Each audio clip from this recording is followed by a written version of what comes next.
देखा पुलवामा हमले पे ये चुप है, आदिवासियों के इतने सारे जमीनें जो विस्थापित हो रही है उसको लिए ये चुप है, आदिवासियों की नक्सलाइट वाली जो समस्या है आपने देखा होगा, कल ही 2 मंडावी जो लड़कियां थी बालाघाट में उनको नक्सली बताकर 14 लाख का इनाम घोषित बताकर उनको गोली मार दिया गया, आदिवासी वहां पर भी मरा। कई ऐसे मुद्दे हैं जिसमें मध्य प्रदेश के अंदर की सरकार चुप है, जवाब देने के लिए बिल्कुल भी आगे नहीं आ रही है।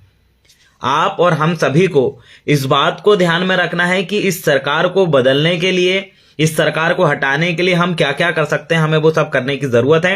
क्योंकि आने वाले समय में अगर दोबारा मध्य प्रदेश में यही सरकार अगर बैठी तो वो सब हो जाएगा जो आपने कभी जीवन में नहीं सोचा होगा।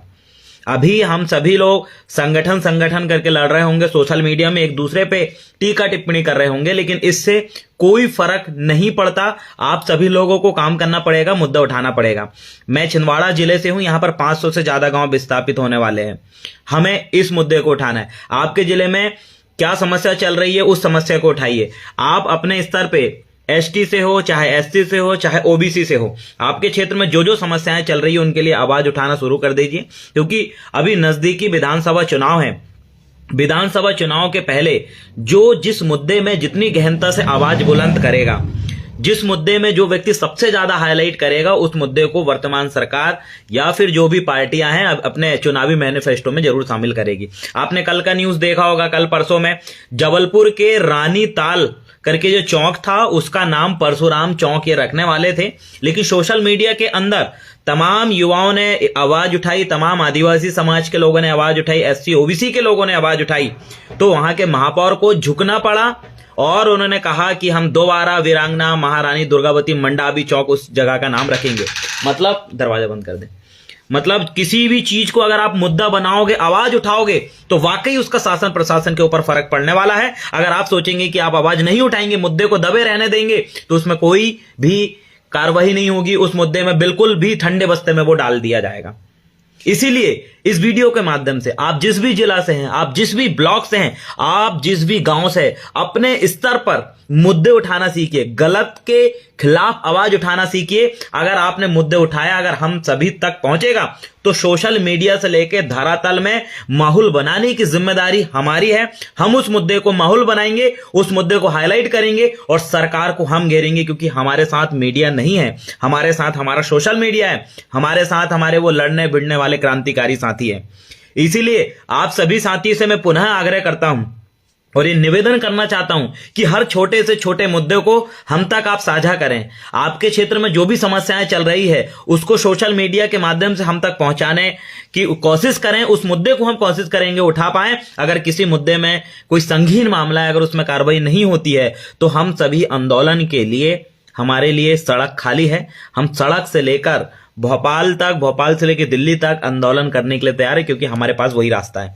लेकिन आपको इस बात को भी दिमाग में डालना है कि आप आंदोलन कब तक करते रहेंगे। आपका भविष्य और आपके मुद्दे, आपको क्या चाहिए और क्या नहीं चाहिए, ये सब डिसाइड करने वाले लोग आज गद्दी में बैठे हुए हैं। और आज और आप और हम लोग मांगते हैं उनसे, हम मांग करते हैं कि हमारी ये मांग पूरी करो। हर बार ज्ञापन देखिए, हर बार आप आंदोलन करते हो बोलते हमारी मांगे पूरी करो, नहीं तो कुर्सी खाली करो। अरे क्यों कुर्सी खाली करो? आप उस कुर्सी में जाके बैठो, कब्जा करो उसमें, क्योंकि ये लोग कुर्सी खाली करने वाले नहीं है। हमारी मांगे पूरी करो, नहीं तो कुर्सी खाली करो। उस कुर्सी में आपको बैठना पड़ेगा, आपके लोगों को बैठना पड़ेगा, अन्यथा आप लगातार ऐसी आंदोलन करते रहेंगे। जो समाज संगठित है, जिसके लोग आज सत्ता में बैठे हैं, वो समाज कभी सड़कों में उतर के आंदोलन नहीं करती।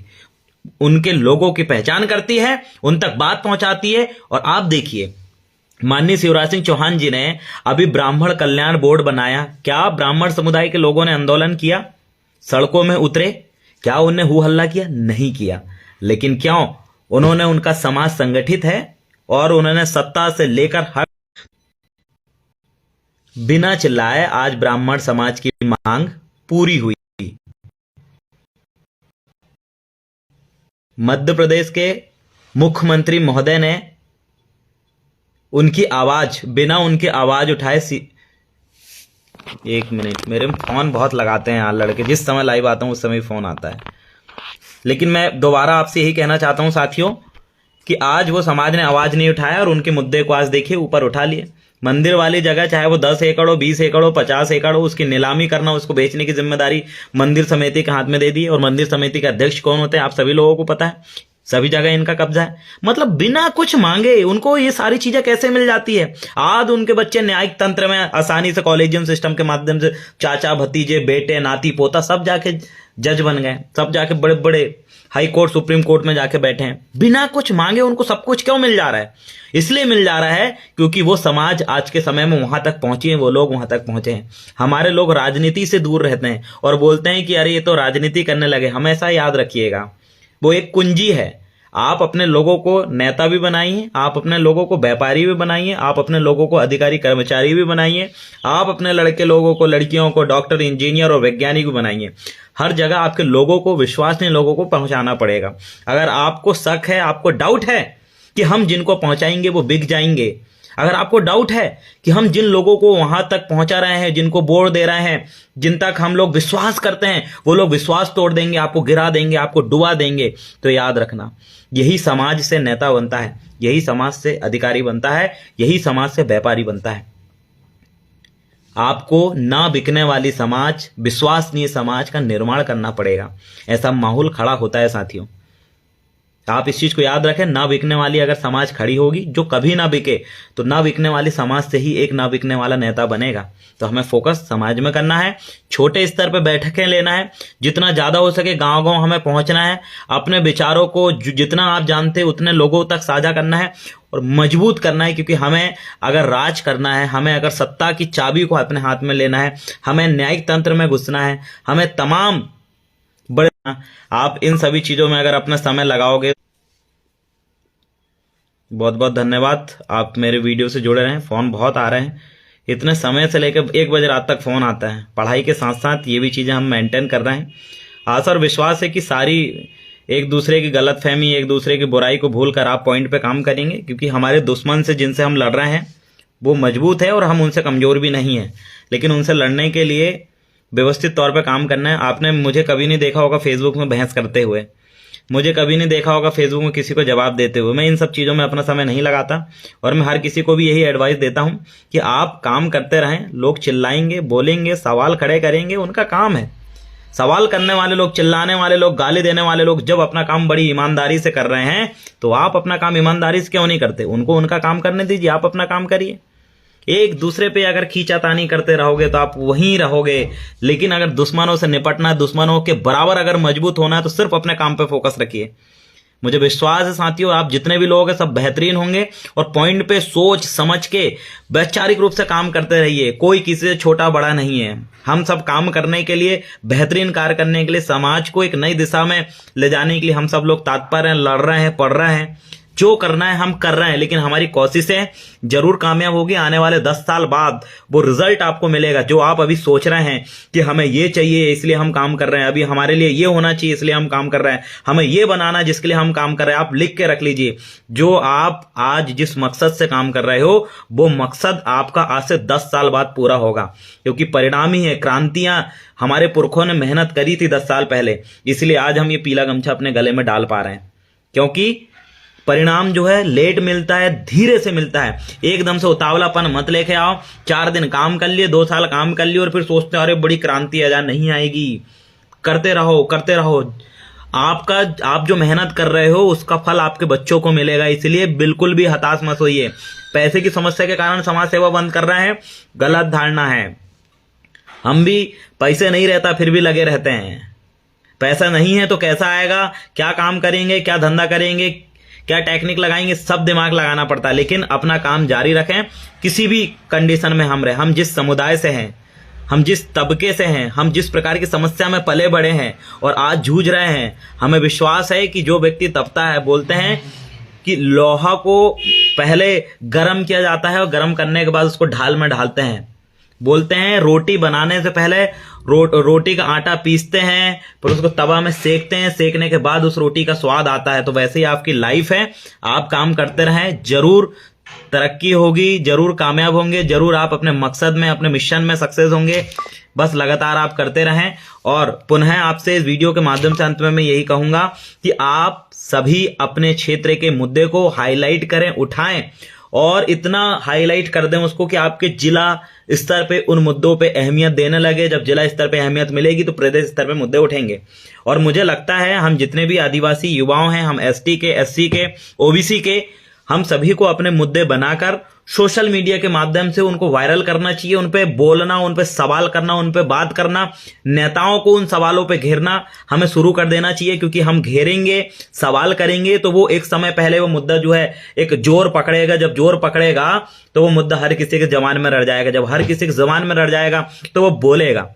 कोई भी व्यक्ति उसके सामने आएगा कि हम तुम्हारा विकास कर रहे हैं, जिस दिन ये बोला उस दिन मुद्दे मुंह से निकलना चाहिए कि कहां है हमारी 5वीं अनुसूची धरातल में, कहां है तुम्हारा पेशा कानून, क्या फायदा मिला हमें पेशा कानून से, किस रूप में तुमने पेशा कानून लागू करे, कहां हमारी भाषा, कहां है हमारी संस्कृति जिसका तुमने सम्मान करे। सवाल खड़ा होना चाहिए कि इतने दिन बाद भी हमारी स्थिति है, काहे का विकास आपका, पलायन रोका क्या, हमारे पास जमीन बची क्या, जंगल बचे क्या, हमारे बच्चे स्पोर्ट्स में आगे बढ़े क्या, शिक्षा के क्षेत्र में हमारे बच्चे न्यायिक तंत्र में क्यों नहीं घुस पाए, हमारे लोग, हमारे ऊपर जो अपराध हो रहे हैं, अन्याय हो रहा है क्या वो रुका, हमारे लोग सबसे ज्यादा जेल में बंद है। हमारे जवान से बिल्कुल सवाल फटाफट फटाफट तब निकल पाएंगे जब हमारे क्षेत्रीय मुद्दे को, जब हम स्टेट लेवल के जो राज्य स्तर के मुद्दे को कलेक्ट करके उन मुद्दों पे जब बवाल खड़ा करेंगे, उन मुद्दों पे जब माहौल बनाएंगे, और जब हमने माहौल बना लिया तो हर एक को झुकना पड़ेगा, मानना पड़ेगा, समझना पड़ेगा।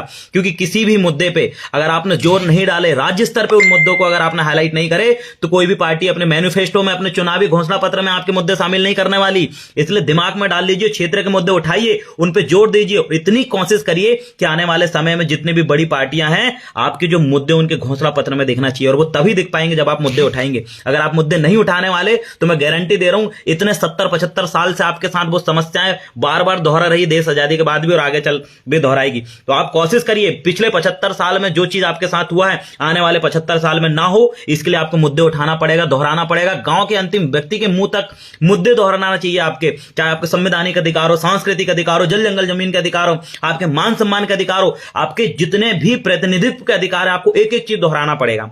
मैं तो सबसे पहले आपसे ये निवेदन करता हूं कि खेल के क्षेत्र में, स्पोर्ट्स के क्षेत्र में, आप हरियाणा में देखिए 3-4 अगर नेशनल इंटरनेशनल अगर खेल लेती है तो सीधा गवर्नमेंट पॉलिसी के अंतर्गत उनको गवर्नमेंट जॉब मिल जाती। लेकिन मध्य प्रदेश में वो पॉलिसी क्यों नहीं है? मध्य प्रदेश में इतनी भारी संख्या में आदिवासी है, और उन आदिवासी बच्चों को अगर खेल के प्रति प्रोत्साहित अगर आपको करना है तो उसके लिए ज्यादा से ज्यादा आपको पॉलिसी बनाना पड़ेगा। एक आदिवासी बच्चा अगर 3 इंटरनेशनल एक इंटरनेशनल खेलता है, 3 नेशनल खेलता है, तो उसको फलानी नौकरी मिलेगी। एक बच्चे को भी अगर हमारे छिंदवाड़ा में, हमारे गांव में अगर मिल जाती है तो बाकी बच्चे भी उस और अग्रसर होंगे, तब जाके वो बच्चे जो है खेल के क्षेत्र में आगे बढ़ेंगे। हमने देखा कि हमारे आदिवासी बच्चे इतनी मजबूत हैं, लेकिन आप स्पोर्ट्स में देखिए ऐसे लोग आगे बढ़े जिनके अंदर कोई तंत्र नहीं है, जिनके शरीर में दुख दर्द और ये सहने की क्षमता नहीं है, वो लोग आज नेशनल इंटरनेशनल खेल रहे हैं। आदिवासी बच्चे क्यों नहीं खेल पा रहे, एससी के बच्चे क्यों नहीं खेल पा रहे? इसका सबसे बड़ा कारण यही है कि आपने और हमने मुद्दा नहीं बनाया, आपने और हमने इसके लिए आवाज नहीं उठाया। आप और हम जो है टीवी में ये बोलते नहीं है कि ये क्रिकेट खेलने वाला हमारा भाई क्यों नहीं है, वहां पर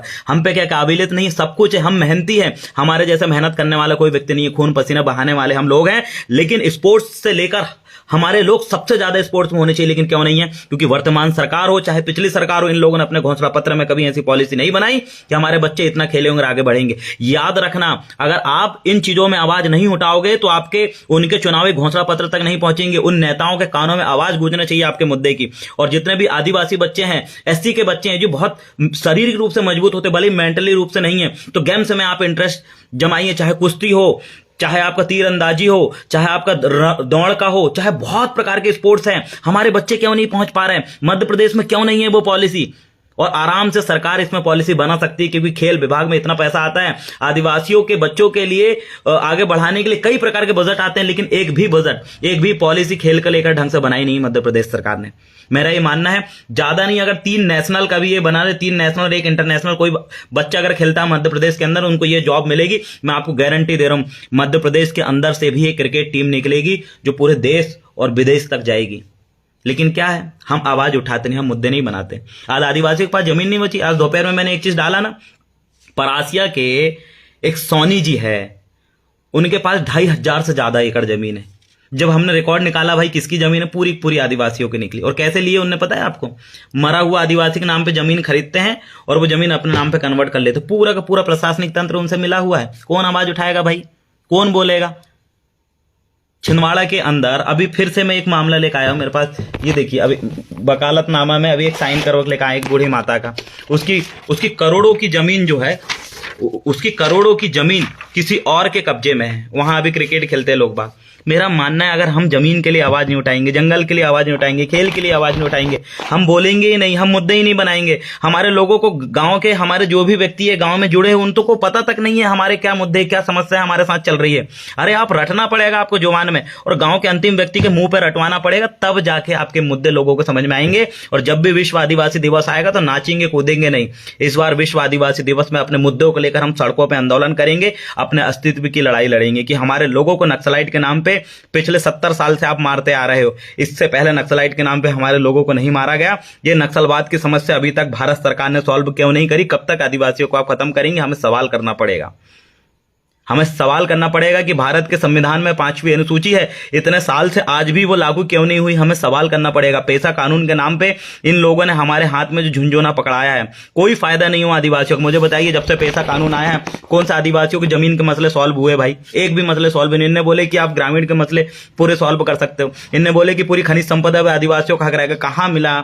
पूरा का पूरा कोयला निकाल के दूसरे लोगों ने यहाँ पर यूपी बिहार के लोगों को पूरा ठेका देके पूरा कोयला निकाल के अरबों खरबों का कोयला छिंदवाड़ा की धरती से निकला है। क्या मिला आदिवासियों को जिनकी जमीन से कोयला निकला था? कुछ नहीं मिला, सिर्फ बर्बाद का काम किया। विकास ने विनाश हुआ है। आज हमारी यह हालत है कि हमारे पास जमीन नहीं बची, हमारे लोगों को रोजगार नहीं मिल रहा है, दारू पी के झगड़ा करने पे मजबूर है, हमारे लोग जेल में बंद है। हमें मुद्दे उठाना पड़ेगा। आप याद रखें, अपने क्षेत्रीय मुद्दे बनाएं और उनको अपने लोगों के मुंह पर रटवाने का काम करें, तब जाके ये मुद्दे हाईलाइट होंगे और सरकार का और जितने भी मानव अधिकार संगठन चल रहे हैं उन तक आवाज पहुंचेगी, तब जाके हमारा कुछ होगा। अन्यथा लड़ते रहो, बजाते रहो, झंडे उठाते रहो, कुछ नहीं होने वाला। जिंदाबाद। मुद्दा आप बनाएंगे अपने क्षेत्र के, यही आशा और उम्मीद है आपसे साथियों। जिंदाबाद। सेवा जोहार। जय आदिवासी, जय संविधान।